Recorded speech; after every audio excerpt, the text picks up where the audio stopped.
I know that in an earlier video I referred to NIC's newly and questionably chosen attorney as Fart Cucumber, and that was just a childish and immature joke.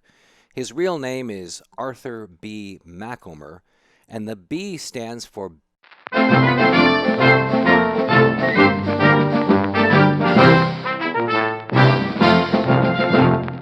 There are a lot of questionable things that happened regarding the selection of Mr. Macomber as the college's attorney. But first you have to understand that Mr. Banducci had an issue with the college's prior attorney.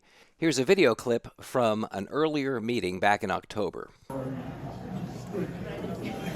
You haven't done your job in so long. You are so corrupt. You're disgusting. You are absolutely disgusting. You're an embarrassment to your profession. What does that remind you of? Well, it reminds me of this. Hey, I'm talking to you, McFly, you Irish bug. Surprisingly to no one, Mr. Lyons decided to resign after the election proved that the local GOP Central Committee managed to get one out of three, not a big victory, but enough to put three of the wackos in charge of our beloved college, and he knew his days were numbered, so Mr. Lyons resigned. So at the very first meeting of the board in December, they needed to accept his resignation and move on to the process of hiring a new attorney. So the board would need to move to accept his resignation, and then we are prepared. We have an RFP ready to go. If anyone's been very observant watching these meetings, you would have seen this. In the audience for the past several meetings has been this guy, Art Macomber, friend of Banducci and local GOP loyalist. So the then president, Nick Swain, offers some sage words of advice about hiring an attorney, words that are utterly ignored by the three wacko trustees. So based on the input I received today from the governor's office, they said we would risk being in violation of open meeting laws by not having these part of the packet. Chair, I would ask on point number 4 on page 2 of the resolution that because this is a contract that will exceed $10,000, it should go out for bid and on an RFP. I'll make it quick. I've just, personal note, I'm very uncomfortable voting on an attorney that I have no experience with. In the end, Macomber takes his seat, which is interesting given his financial contributions to various candidates for the NIC board.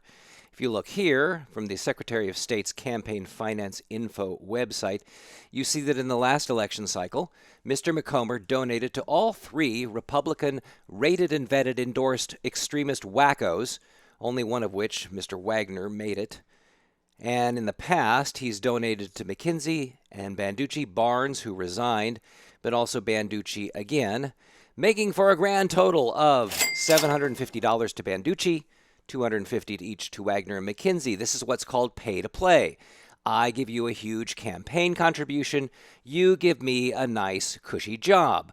Where the average attorney in town makes $200 an hour, Mark Lyons, the former attorney, made $200 an hour, but good old buddy back-slapping, hand-shaking, head-throwing back and laughing Art Macomber makes $325 an hour. Boy, it sure pays to be in tight with the local Kootenai County Republican Central Committee. So once he gets seated, Macomber decides he's going to read the statutes. Though he has zero experience being a civil lawyer, he's just a real estate attorney, and a really bad one for that fact. But now that he's in charge of NIC, he's going to go ahead and read the statutes and explain how the illegal actions that just take place are okay.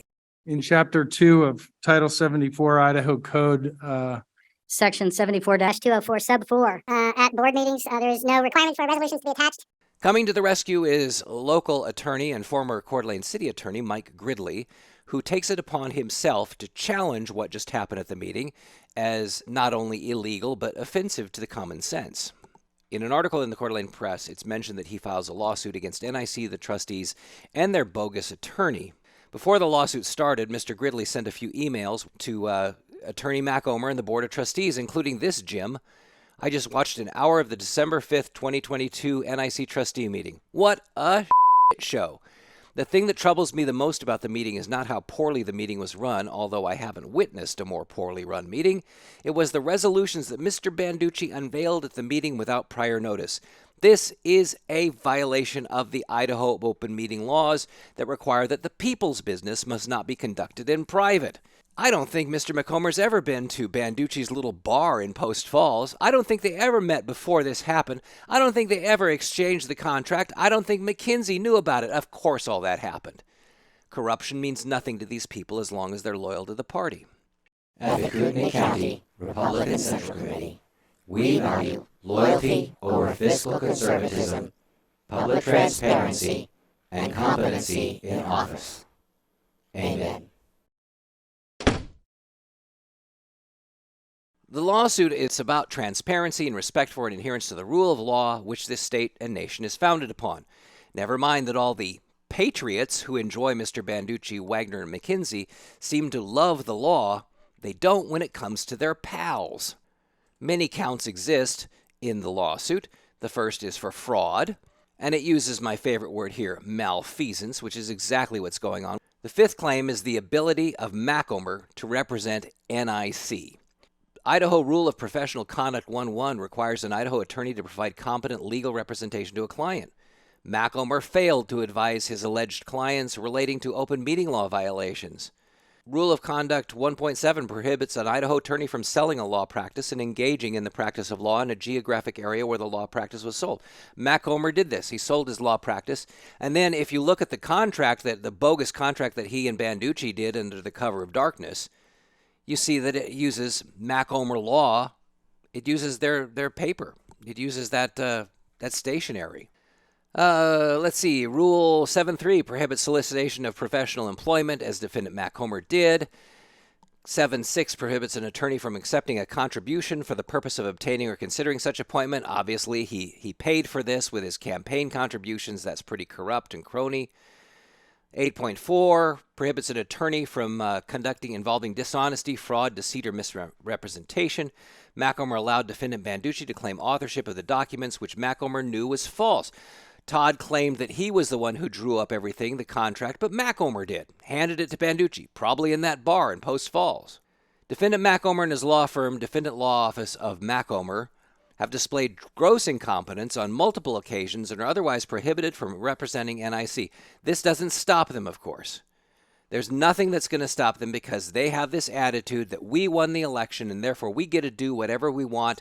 Go ahead and fuck the rule of law. That's your local Republican Party. That's what they brought to NIC. That's why accreditation is at risk.